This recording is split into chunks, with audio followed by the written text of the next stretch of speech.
Nous allons maintenant passer aux maisons. Donc, ce qu'on appelle la domification. Alors, qu'est-ce que la domification?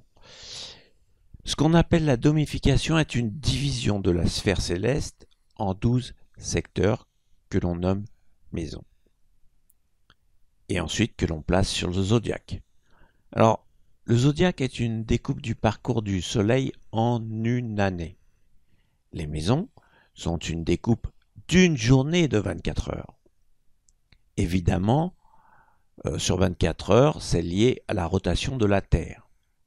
Suivant le type de domification et le lieu d'observation, elles sont donc d'une étendue variable.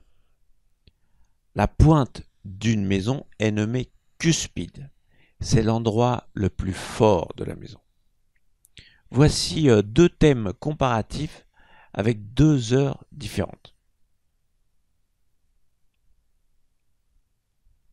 Alors, comme vous voyez, les maisons, il y a la cuspide du MC en haut, donc ne sont pas dans le même signe du zodiaque, ainsi que l'ascendant à gauche, le descendant et le fond du ciel en bas. Vous voyez, on atterrit sur d'autres signes, car c'est 2 heures différentes. Et rien que une heure différente, le thème n'a pas l'air le même. Voilà. Donc 2 caractères différents. Le soleil est sur le descendant dans le deuxième thème. Il va donc passer sous l'horizon. Alors qu'il était en maison 2 à 3h30 dans le premier thème. Voilà. L'interprétation est évidemment différente. Alors à quoi servent-elles? Les planètes en signe ne sont pas très individualisées puisque les planètes restent plusieurs jours à l'intérieur d'un signe. Chaque planète prend une coloration différente selon le signe où elle se trouve. Les maisons individualisent davantage le moment de la naissance en plaçant les planètes dans des secteurs qui durent environ, c'est une moyenne, 2 heures de temps.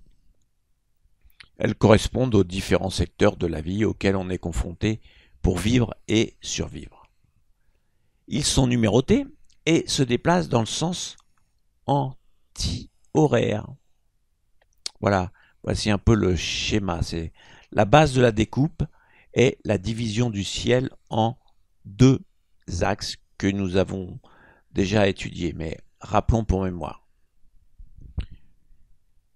Voilà. Alors en haut, culmination des planètes, c'est-à-dire voilà, le midi solaire, planète après la culmination du midi, sens de rotation des maisons, vous voyez en bas la flèche, voilà. Là vous voyez le sens anti-horaire, dans le sens contraire des aiguilles d'une montre.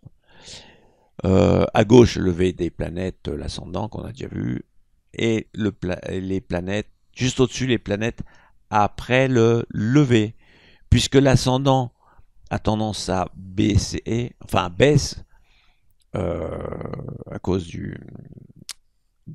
enfin grâce à la rotation de la Terre, les planètes qui sont juste au-dessus de l'ascendant viennent de se lever. Voilà. Donc, après de nombreuses statistiques, notamment par Léon Lasson et Michel Gauquelin, chez des milliers de sportifs politiques, etc., il a été mis en évidence que les planètes proches de ces angles prennent une importance accrue et sont donc plus puissantes. Alors quand je parle de ces angles, c'est milieu du ciel en haut, fond du ciel, donc la nuit en bas, ascendant à gauche et descendant à droite. C'est proche des cuspides. Alors, les 2 secteurs principaux qui ont été relevés comme particulièrement importants sont juste... alors selon les statistiques que je viens de citer, avant le milieu du ciel, donc avant le midi solaire, et juste avant l'ascendant, donc avant le lever le lever des astres, pas avant, juste après le lever des astres, comme le montre la figure 1. Voilà. Les 12 maisons se divisent en 4 quarts, 4 fois 3. Chaque quart a une signification particulière, suivant son orientation diurne, donc le jour, nocturne la nuit, est ou ouest. Les maisons diurnes sont situées au-dessus de l'horizon, au-dessus de la tête de l'observateur. Elles signifient, donc, au moment de votre naissance, elles se situent, c'est les planètes qui se situent, qui sont visibles, enfin visibles, entre guillemets, qui sont au-dessus de votre tête. Voilà. Elles signifient la vie sociale extérieure et apparente du natif. Alors le mot-clé qu'il faut retenir pour les planètes qui se situent au-dessus, c'est extraversion. Les maisons nocturnes sont situées sous l'horizon, sous les pieds du natif, donc invisibles. Elles signifient la vie intérieure et intime du natif. Mot-clé, introversion. Les maisons est, donc situées proches de l'ascendant, sont situées côté ascendant du thème, entre le milieu du ciel en haut et le fond du ciel. Voilà, donc côté est à gauche. Elles renseignent sur la capacité du natif à prendre des initiatives et des décisions. Elles sont centrées sur l'individu. Mot-clé, moi. C'est vous. Enfin, c'est... voilà. Je me comprends. Quand vous étudiez votre thème, c'est vous. Les maisons ouest, donc à droite du thème, sont situées côté descendant, entre le milieu du ciel et le fond du ciel.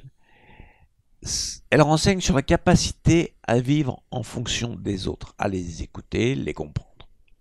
Mot-clé, évidemment, c'est les autres.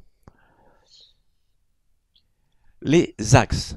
Chaque maison a son opposé et chaque axe a une signification particulière. L'axe ascendant-descendant, donc les planètes qui s'y trouvent, c'est la personnalité.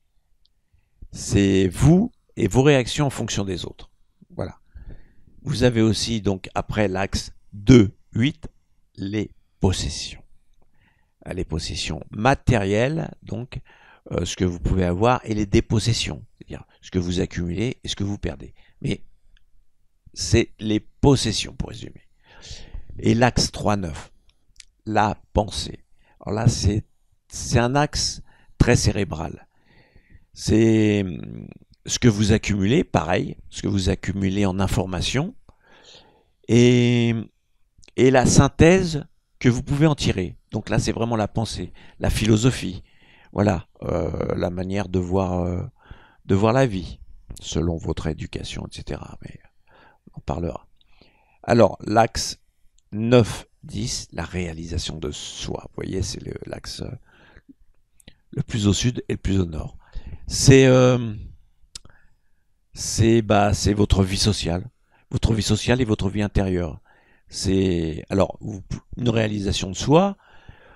Ça dépend des individus justement. Ça peut être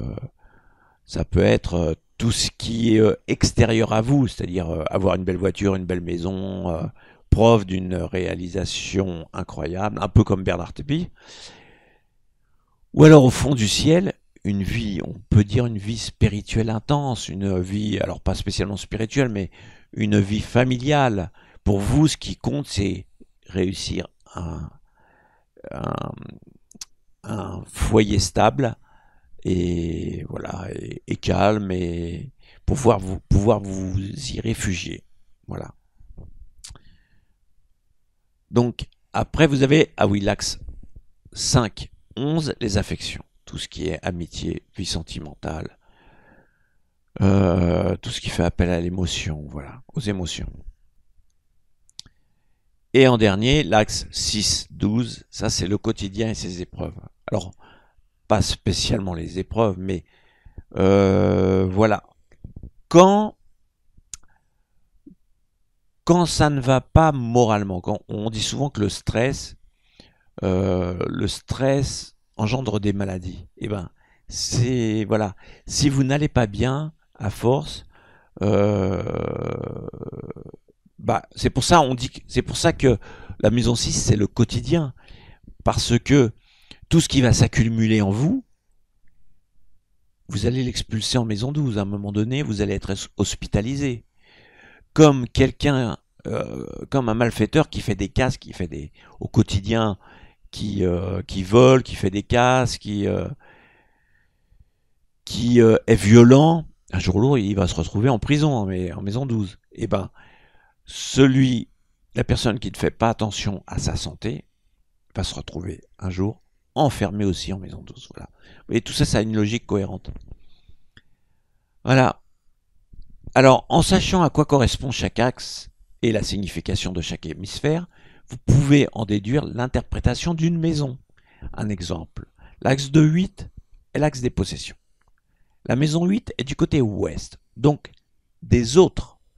Ce n'est donc pas l'argent que vous gagnez avec votre sueur, mais l'argent qui vient d'ailleurs. C'est pour cette raison qu'elle signifie les héritages. En revanche, la maison 2, qui est placée du côté est, c'est votre identité. C'est bien l'argent gagné par votre seul mérite. À bientôt, au revoir.